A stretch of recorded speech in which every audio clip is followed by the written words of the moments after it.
السلام علیکم ورحمۃ اللہ وبرکاتہ۔ جادو اور نظر بد، حقیقت اور علاج۔ زمانہ قدیم سے دور حاضر تک جادو اور اس سے متعلقہ عملیات جو ہیں وہ انسانی معاشرے کا حصہ رہے ہیں۔ یہ آج کے دور کی کوئی نئی چیز نہیں، ہزاروں سال سے ہی یہ سلسلہ چلا آ رہا ہے۔ آج بھی مختلف صورتوں میں اس کی موجودگی کا علم اخبار و رسائل اور دیواروں پہ لکھے گئے اشتہارات سے ہوتا رہتا ہے۔ ہر جادو کا توڑ، کالے علم کے ماہر، عامل وغیرہ۔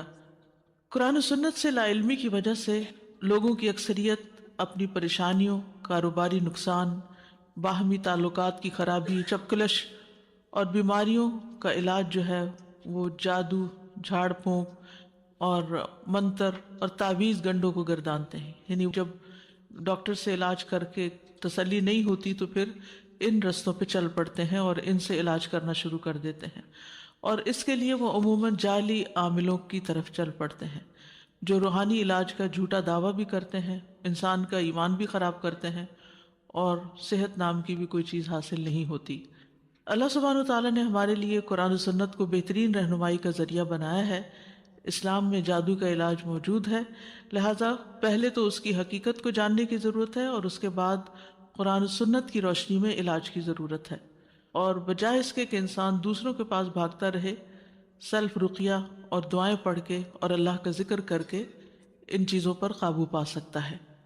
جادو جو ہے یہ اردو زبان کا لفظ ہے، عربی میں اس کے لیے سحر کا لفظ استعمال ہوتا ہے۔ سحر کا لغوی معنی ہوتا ہے دھوکہ دینا، ہیلا کرنا، حقیقت سے پھیرنا، باطل کو حق کی صورت میں ظاہر کرنا، یا کوئی چیز کسی کے سامنے ایسی ملمہ سازی کر کے پیش کرنا کہ دیکھنے والے حیران اور ششدر رہ جائیں، ان لوگوں کو ورطہ حیرت میں ڈال دے وہ چیز۔ تو علماء نے جادو کی مختلف تعریفات کی، یعنی اس کو ڈیفائن کیا کہ یہ ہے کیا۔ تو وہ سحر کا جو معنی بیان کرتے ہیں، امام زہری کے نزدیک جادو ایک ایسا عمل ہے جو شیطان جن کی مدد سے کیا جاتا ہے، یعنی ایسا طریقہ ہے انسانوں کو نقصان پہنچانے کا کہ جس میں جنات سے کام لیا جاتا ہے۔ جیسے آپ نے موکل کا لفظ سنا ہوگا، تو ہر انسان کے ساتھ ایک جن بھی ہے اور ایک فرشتہ بھی ہے۔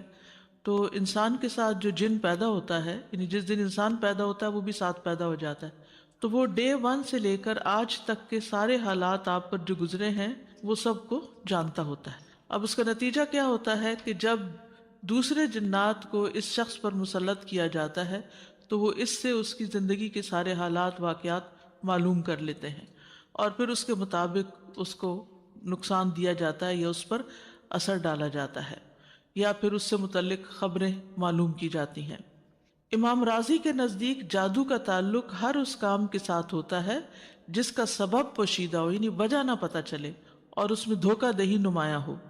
جساس رحمہ اللہ نے جادو کی تعریف یوں بیان کی ہے کہ ہر وہ کام جس کا سبب، یعنی چیز نظر تو آتی ہے، اس کے پیچھے وجہ نہیں پتہ چلتی، اور ذریعہ مخفی ہو، یعنی چھپے طریقے سے کام کیا گیا ہو، اور تصور میں اس کی حقیقت سے ہٹ کر کچھ اور آتا ہو، یعنی چیز کچھ ہو لیکن وہ ہمارے امیجنیشن میں کچھ اور بن رہی ہو، یہ ملمہ سازی اور دھوکہ دینے کے قائم مقام ہوتا ہے۔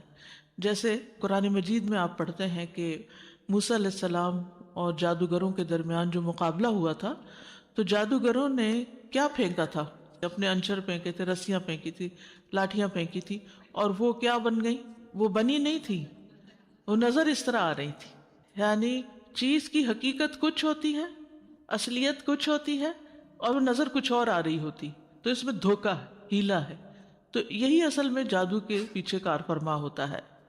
ابن عربی نے جادو کی یہ تعریف بیان کی ہے کہ جادو کچھ جمع کیا ہوا ایسا کلام ہوتا ہے جس میں غیر اللہ کی تعظیم کی جاتی ہے، یعنی جادو کرنے کے لیے اللہ کے سوا دوسرے بتوں یا شیطانوں یا اور ہستیوں کی تعظیم کی جاتی ہے، اور اس کلام میں تقدیروں اور کائنات کی نسبت غیر اللہ کی طرف کی جاتی ہے۔ ہم تو کہتے ہیں نا کہ یہ ہر چیز کا مالک اللہ ہے، ہر چیز اللہ نے پیدا کی ہے، تو وہ اس بات سے لوگوں کو پھیرتے ہیں۔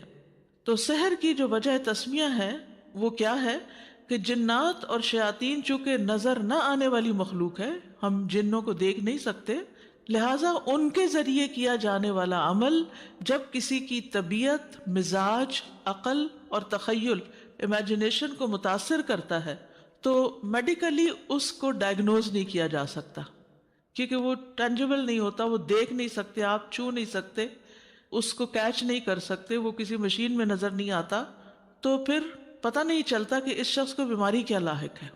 اس طرح کے عمل جو انسان کی طبیعت پر، اس کے مزاج پر، اس کی کیمسٹری پر، اس کے عقل پر، اس کے امیجنیشن، ہر چیز پر اثر انداز ہوتے ہیں، اسی وجہ سے اس کو سحر کہا جاتا ہے۔ سحر بیسیکلی کیا ہے؟ چھپی ہوئی چیز جو نظر نہ آئے، نہ اس نیکڈ آنکھ سے نظر آئے، نہ کسی مشین کے ذریعے نظر آئے، نہ کسی اور چیز سے، یعنی وہ انسانوں کو جو سائنسز دی گئی ہیں ان سے آگے کام کرتی ہیں۔ جادو کلام کے اندر ہوتا ہے، یعنی جادو ایسے الفاظ اور دم کا نام ہے جن کو لکھ کر یا پڑھ کر ہوا یا گروں میں پھونکنے سے مطلوبہ شخص کے بدن، دل، عقل یا معمولات زندگی پر منفی اثر ہوتا ہے۔ یعنی ایسے الفاظ جو منفی اثر رکھتے ہیں، کس پر؟ جس پر وہ کیا جا رہا ہوتا ہے۔ بعض اوقات لکھ کر کیا جاتا ہے، بعض اوقات گروں پہ پھونکا جاتا ہے، بعض اوقات کسی آبجیکٹ پہ پھونکا جاتا ہے، جیسے کسی تالے پہ پھونک کے کسی کو بند کرنے کے لیے، یا اسی طرح کے کچھ سمبلز استعمال کیے جاتے ہیں۔ بعض اوقات قبرستانوں کی ہڈیوں پر کیا جاتا ہے۔ بیسیکلی اس کی اصل کیا ہے؟ کچھ الفاظ ہوتے ہیں، کچھ منتر ہوتے ہیں، کچھ کلام ہوتا ہے۔ اب یہ جو کلام ہے یہ انسان پہ اثر کیسے کر جاتا ہے؟ یہ بالکل ایسے ہی کہ جیسے کوئی اچھی بات آپ پہ اثر کرتی ہے، آپ کو ہنسا دیتی ہے، آپ کو خوش کر دیتی ہے، آپ کی سوچ بدل دیتی ہے، اسی طرح جو بری بات ہوتی ہے، کوئی گالی ہو، کوئی بدمزگی کی بات ہو، کوئی تان و تشنیع ہو، کسی کا مذاق اڑایا جا رہا ہو، تو وہ بھی انسان پر اثر انداز ہو رہا ہوتا ہے۔ پوئٹری بھی انسان پہ اثر انداز ہوتی ہے، اللہ کا کلام بھی قرآن مجید میں خود بتایا گیا کہ اس سے انسان کے رونگٹے کھڑے ہو جاتے ہیں، کھالیں نرم پڑ جاتی ہیں۔ تو انسان کو جو فوقیت دی گئی ہے باقی تمام مخلوقات سے، وہ زبان کی بنا پر دی گئی ہے، اور زبان جو ہے یہ بناتی بھی ہے اور بگاڑتی بھی ہے، اس سے تعلقات بنتے بھی ہیں اور بگڑتے بھی ہیں، اس سے انسان کی زندگی اپنی بھی بنتی ہے یا بگڑتی ہے، کیونکہ زبان سے جو باتیں نکلتی ہیں ان کے اثرات دور دور تک جاتے ہیں۔ اسی طرح جو جادو کیا جاتا ہے اس میں بھی کچھ کلام ہوتا ہے کہ جو انسان کے اوپر غیر مرئی طریقے پر اثر کرتا ہے۔ تو جس طرح پاکیزہ کلمات اپنی تاثیر رکھتے ہیں، اسی طرح بری باتیں بھی اثر رکھتی ہیں۔ ابن عمر کہتے ہیں کہ نبی صلی اللہ علیہ وسلم کے زمانے میں مشرق کی طرف سے دو مرد آئے، دونوں نے لوگوں کو ایک فصیح و بلیغ خطبہ سنایا، لوگ ان کے بیان سے بہت متاثر ہوئے، بہت انسپائر ہوئے۔ تو رسول اللہ صلی اللہ علیہ وسلم نے فرمایا، یقیناً بعض بیان جادو جیسا اثر رکھتے ہیں، یعنی کچھ باتیں ایسی ہوتی ہیں ان کا اثر جادو کی طرح ہوتا ہے۔ تو جس طرح نیکیاں برائیوں کو دور کرنے کی قدرت رکھتی ہیں، حق باطل کو مٹانے کی قوت رکھتا ہے، اسی طرح پاکیزہ کلمات بھی شرکیہ کلمات کو زائل کرنے کی صلاحیت رکھتے ہیں۔ تو یہ بات اپنے ذہن میں جما لیجئے، یہ بات آپ کے ذہن میں راسخ ہو جانی چاہیے کہ جادو جیسے کلام کا اثر اور مقابلہ قرآن ہی کر سکتا ہے، پاکیزہ کلمات ہی کر سکتے ہیں، کیونکہ جاء الحق وزہق الباطل ان الباطل کان زہوقا۔ اس لیے اگر کسی کو کوئی ایسی تکلیف ہو جائے تو وہ غلط طریقوں سے علاج نہ کروائے، وہ عاملوں کے پاس جا کر ان نون قسم کی جھاڑ پھونک اور منتر وغیرہ سے کام نہ لے، کیونکہ اس میں شرک کا اندیشہ ہوتا ہے، ایمان جانے کا اندیشہ ہوتا ہے۔ یہ ایک بنیادی نقطہ ہے جو سمجھنے کا ہے، اور کس بات پہ یقین رکھے کہ اللہ کا کلام باقی ہر طرح کے شرکیہ کلام، جن و انس کے فضول لغو کلام سے بالا ہے اور اعلیٰ ہے اور زیادہ قوت اور تاثیر اور طاقت رکھتا ہے۔ باقی سارے کلام بندوں کے ہیں، اور قرآن کس کا کلام ہے؟ قرآن مجید اللہ سبحانہ وتعالیٰ کا کلام ہے۔ تو اس لیے جو کلام اللہ سبحانہ وتعالیٰ کا ہے اس کلام کو انسان پاورفل سمجھے اور اس کے ذریعے علاج کرے، اور جتنے یقین کے ساتھ آپ اس کے ذریعے علاج کریں گے اتنا ہی وہ آپ کو فائدہ دے گا۔ جادوگروں کو مختلف غیب کی خبریں کہاں سے پہنچتی ہیں، ان کا کیا کام کاروبار ہوتا ہے۔ تو جادو، جادوگر اور شیطان کے درمیان ہونے والے ایک معاہدے کا نام ہے۔ جادوگر اور شیاطین کا باہمی تعلق اس روایت سے واضح ہوتا ہے۔ یہ روایت جو ہے صحیح بخاری میں موجود ہے۔ ابو ہریرہ کہتے ہیں کہ بے شک اللہ کے نبی صلی اللہ علیہ وسلم نے فرمایا، جب اللہ سبحانہ وتعالی آسمان پر کسی بات کا فیصلہ کرتے ہیں تو فرشتے اللہ کے فیصلے کو سن کر جھکتے ہوئے عاجزی سے اپنے بازو پھڑپڑاتے ہیں، یعنی اللہ سبحانہ تعالیٰ سے حکم لے کر عاجز ہوتے ہیں، جھک جاتے ہیں اور کانپنے لگتے ہیں ایک طرح سے، گویا کہ صاف پتھر پر لوہے کی زنجیر کھینچی جا رہی ہو. یعنی فرش کے اوپر اگر زنجیر کھینچ رہے ہوں تو جس طرح کی آواز آتی ہے اسی طرح کی ان کے پڑپڑانے سے آواز آتی ہے. پھر جب ان کے دلوں سے گھبراہٹ دور ہوتی ہے تو وہ آپس میں پوچھتے ہیں کہ تمہارے رب نے کیا فرمایا، یعنی کیا بات ہوئی تھی، کنفرم کرنے کے لیے، حالانکہ خود بھی سن چکے ہوتے ہیں. وہ کہتے ہیں کہ حق بات کا حکم فرمایا اور وہ بلند و برتر ہے. پھر ان کی یہی گفتگو چوری چھپے سننے والے شیاطین بھی سن لیتے ہیں جو وہاں پہنچے ہوئے ہوتے ہیں آسمانوں پہ. پھر وہ شیاطین کو ایک بات سن کر اپنے نیچے والے کو بتاتے ہیں، پھر وہ دوسرا اپنے نیچے والے کو، اور اس طرح وہ کلمہ ساحر یا کاہن تک پہنچ جاتا ہے. اور وہ انہوں نے سنا ہوتا ہے فرشتوں کی زبان سے.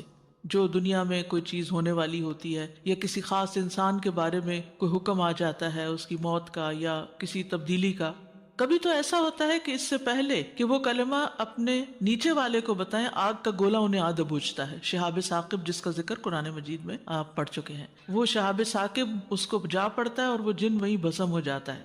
اور کبھی ایسا ہوتا ہے کہ جب وہ بتا لیتے ہیں تو آگ کا انگارہ ان پر پڑتا ہے. اس کے بعد کاہن اس میں 100 جھوٹ ملا کر لوگوں سے بیان کرتا ہے. پھر یہی بات کہی جاتی ہے کہ دیکھا فلاں کاہن نے، فلاں نجومی نے فلاں بات سچ نہیں کہی تھی. اس کی جب ایک بات سچی ہو جاتی ہے تو 100 جھوٹ بھی لوگ سچی مان لیتے ہیں. اسی ایک کلمے کی وجہ سے جسے آسمان پر شیاطین نے سنا تھا، لوگ کاہنوں اور ساحروں کی بات کو سچا گرداننے لگتے ہیں. وہ کہتے ہیں کہ یہ بالکل سچی بات تھی. یاد رکھیے کہ جادو ایک خبیث اور شیطانی عمل ہے. یعنی جادو کفر بھی ہے، جادو میں شرک بھی ہے، جادو ایک شیطانی عمل ہے، جادو کبیرہ گناہ ہے. تو اس کی سنگینی کو سمجھنے کی ضرورت ہے. یعنی ایک مسلمان اور جادو، یہ دو چیزیں آپس میں میچ نہیں کرتی. یہ شرک بھی ہے، یہ کفر بھی ہے، یہ کبیرہ گناہ بھی ہے، اور یہ خبیث عمل ہے اور یہ شیطانی عمل ہے. اس لیے اس سے بچنے کی ضرورت ہے. اگر کسی کو آؤٹ آف کیوریوسٹی بھی سیکھنے کا شوق ہو تو ایسی چیزوں سے بالکل دور رہنا چاہیے اور سیکھنا بھی نہیں چاہیے. اور اگر کوئی ایسی بیماری یا تکلیف ہو گئی ہے کہ جو کسی طرح کے علاج سے قابو میں نہیں آ رہی، تو بھی ایسے لوگوں کے پاس جانے سے بچنا چاہیے کہ جو اس قسم کے کام کریں اور ایمان خراب کریں. اب جادوگر شیطانوں کو کس طرح انوالو کرتے ہیں؟ وہ پہلے ان کی باتیں مانتے ہیں، ان کے غلط حکم مانتے ہیں. وہ شرک کرنے کو کہتے ہیں تو یہ شرک کرتے ہیں، اور وہ غلط قسم کی باتیں نعوذ باللہ اللہ تعالیٰ کے بارے میں یا اور اسی طرح پیغمبروں کے بارے میں یا دین کے بارے میں یا دین والوں کے بارے میں کرنے کو کہتے ہیں تو وہ ویسے ہی کرتے ہیں، کیونکہ اس کے بغیر وہ بات نہیں مانتے. یعنی پہلے وہ اپنی منواتے پھر اس کے بعد کام کر کے دیتے ہیں. تو بعض لوگ ہوتے ہیں نا، وہ کہتے ہیں فلاں عامل ہے، اس کے پاس موکل ہے اور اس کے ذریعے ہم فلاں اور فلاں کام کروا سکتے ہیں. تو اس سے بچنا چاہیے، کیونکہ وہ کس طرح کام لیتے ہیں. یعنی ایک معاہدہ ہوتا ہے دو طرفہ کہ تم ہماری یہ بات مانو پھر ہم تمہاری یہ بات مانیں گے، اور تم ہماری کیا مانو، نعوذ باللہ اللہ کو گالیاں دو مثلا. تو وہ کیا ہے، وہ اس کو پھر دینی پڑتی ہیں، اس کے بغیر وہ ہاتھ نہیں آتا. اور پھر وہ اسی طرح غلط طریقے اختیار کرتے ہیں. بعض اوقات آیات قرآنی کو پیریڈز کے خون یا کسی اور نجاست، پیشاب وغیرہ سے لکھتے ہیں.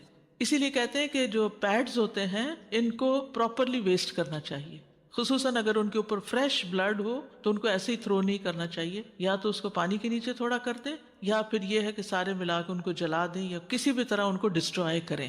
ان کو ایسے کھلا نہ چھوڑ دیں، کیونکہ جنات یا جادوگر کسی طریقے سے یہ خون حاصل کرتے ہیں اور پھر ان سے وہ آیات لکھتے ہیں. اب یہ آیات کی کس قدر بڑی توہین ہے. جب وہ یہ کام کرتے ہیں تو پھر وہ جن ان کے قابو میں آتے ہیں.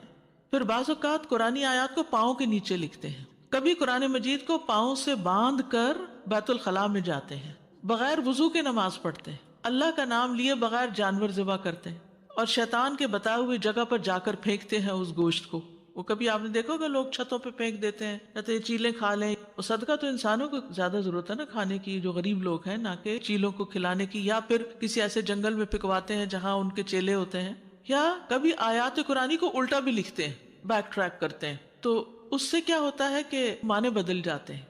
اب مثال کے طور پر آپ دیکھیے، گاڈ لفظ کو اگر الٹا لکھیں تو کیا بن جاتا ہے، ٹھیک ہے نا. تو کتنی غلط چیز میں کنورٹ ہو جاتا ہے وہ لفظ. تو اس قسم کی بےہودہ باتیں جو ہیں وہ کرتے ہیں اور اس سے معنی جو ہے وہ تبدیل ہو جاتے ہیں. یا کبھی سگی ماں یا بیٹی سے زنا وغیرہ کرتے ہیں شیاطین کے کہنے پر. یعنی حد درجے کے قبیح عمل کرتے ہیں اور اس طرح پھر وہ ان سے کام لیتے ہیں.